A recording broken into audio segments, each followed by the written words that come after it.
मेरे साथियों, मैं पिछले एपिसोड में आपको बहुत से यूजेस और सेंटेंस टेंस पढ़ाए, पैसिव भी पढ़ाया और पास्ट परफेक्ट टेंस भी मैंने चालू किया, जिसमें मैंने आपको सिंपल सेंटेंस और प्लस बिफोर वाला सेंटेंस मैंने आपको बताया।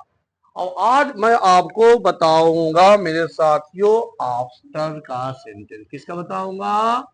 आफ्टर का। ध्यान दीजिएगा, आफ्टर का सेंटेंस बताऊंगा कि यदि एक्टिव के सेंटेंस में आफ्टर है तो उसे पैसिव वॉइस बनाने के लिए हम क्या करते हैं। तो अगर आफ्टर सेंटेंस आता है मेरे साथियों तो याद रखिएगा कि जो पैसिव वॉइस बनेगा वो पास्ट इंडेफिनिट सेंटेंस का बनेगा, पास्ट इंडेफिनिट टेंस का बनेगा और पास्ट परफेक्ट का पैसिव वॉइस ही बनेगा। याद रखिएगा, अगर आफ्टर शब्द है तो पास्ट इंडेफिनिट टेंस का ही पैसिव वॉइस बनेगा और ना कि हमारा पास्ट परफेक्ट का बनेगा।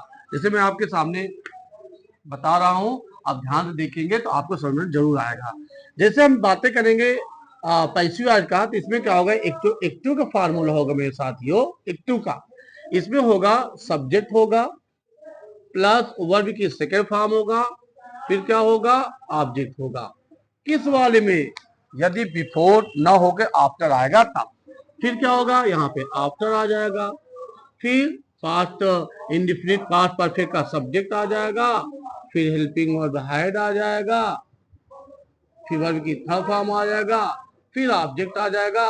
और हम बता रहे हैं आपको कि आफ्टर से यहां तक हमारा कोई मतलब नहीं है। जो पैसिव वॉइस बनेगा वो पास्ट इंडेफिनिट वाले सेंटेंस का पैसिव वॉइस बनेगा। हम बातें करेंगे पैसिव वॉइस के बारे में। किसके बारे में बातें करेंगे? पैसिव वॉइस पे। तो सबसे पहले क्या आया देख लीजिए, ऑब्जेक्ट आ गया, फिर हेल्पिंग वर्ब आएगा, वाज या वर, पास्ट इंडेफिनिट टेंस मैंने आपको पढ़ाया ही है, वाज या वर आ गया मेरे साथियों। फिर इसके बाद क्या आएगा, वर्ब की थर्ड फॉर्म आ जाएगा, फिर बाय लगा के सब्जेक्ट लगा देंगे, फिर आफ्टर के बाद मेरे साथियों जितना भी रहेगा इसमें हम कोई भी चेंजिंग नहीं करेंगे। याद रखिएगा, हम फिर बता रहे हैं कि आफ्टर से यहां तक से हमारा कोई लेना देना नहीं है। अब मैं आपके सामने एग्जांपल भी दिखाऊंगा, आप देखिएगा आपको समझ में आएगा। जैसे मैंने लिखा, see learn the lesson after the father had gone. पिताजी के जाने के पश्चात उसने पाठ याद किया था। अब देख लीजिए, अब हमारा पैसिव वॉइस किसका बनेगा? इसका बनेगा। और यहां से यहां तक हमारा कोई लेना देना नहीं है। ये है मेरे साथियों एक्टिव है। क्या है? ये एक्टिव वॉइस का है। अब हम बनाएंगे पैसिव वॉइस का। तो जो ये लेसन है ना, इसको उठा लो, तो क्या होगा, द लेसन।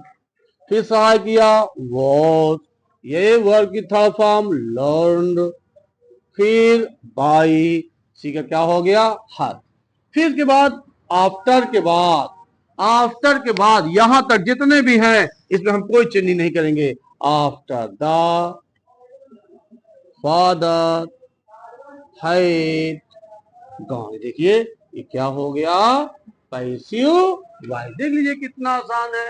हाँ, और इसमें क्या होता था, पास्ट परफेक्ट इधर रहता था, पास्ट परफेक्ट को बनाते थे। अब क्या हो गया, मेरा पास्ट इंडिफिनिट हो गया।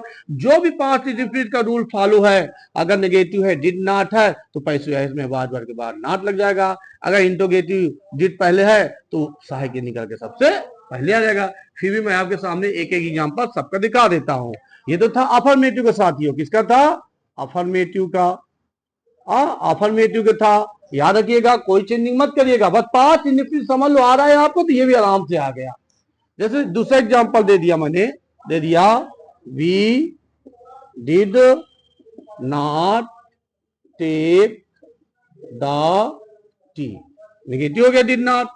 फिर after the mother had slept, ये देखिए। अब आफ्टर से यहां तक तो कोई मतलब नहीं, हमारा हमसे कोई मतलब नहीं है। अब हमको मतलब है यहां से यहां तक का, तो पैसिव में क्या आ जाएगा, ये आ गया द टी, द टी। फिर क्या हो गया, सहायक क्रिया वॉज पर आ गया, वॉज नॉट।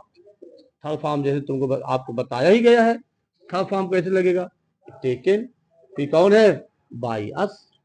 फिर आफ्टर से लेकर साथियों, after the mother had sleep. देखिए कोई चेंजिंग नहीं किया। देख लीजिए ये क्या हो गया मेरा, ये नेगेटिव हो गया साथियों, नेगेटिव। अगर इंट्रोगेटिव में क्या होगा, इंट्रोगेटिव में हैड निकल के सबसे पहले, यदि डिड पहले आ जाए, यदि निकल के सबसे पहले आ जाए तो उसके पैसे निकाल सबसे पहले कर दीजिएगा। इंट्रोगेटिव एक तो मैं आपको दिखा देता हूं जैसे तीनों क्लियर हो जाए, फिर इसके बाद में पैसे का 6 सेंटेंस आपको बता दूंगा। जैसे डिड पहले आ गया, did the mother cooked the food.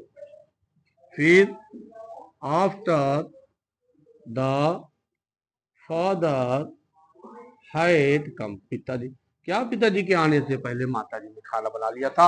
अब क्या होगा, यहां से यहां तक पैसे बनेगा, आफ्टर से यहां से कोई लेना देना नहीं है मेरे साथियों। तो जहां पे हमारा वाज है, डिड है, इसके अनुसार हमने सहायक क्रिया लगा दिया वॉज, फिर लगा दिया फूड। चलिए फूड, ये फूड आ गया। फिर क्या आ गया, थर्ड फॉर्म लगेगा जैसे बताया था, was food cooked by the mother. फिर आफ्टर से लेकर के, आफ्टर से लेकर के अंत तक, ये देखिए मैंने लिख दिया, कोई सेंटेंस कोई चेंजिंग मेरे साथियों नहीं किया। उम्मीद है कि आपको पार्ट परफेक्ट अच्छी तरह समझ में आ गया होगा। अगर आप बढ़िया सेंटेंस लगाएंगे, ज्यादा से ज्यादा सेंटेंस लगाएंगे मेरे साथियों, तो आपको ऑप्शन में जरूर आ जाएगा। धन्यवाद।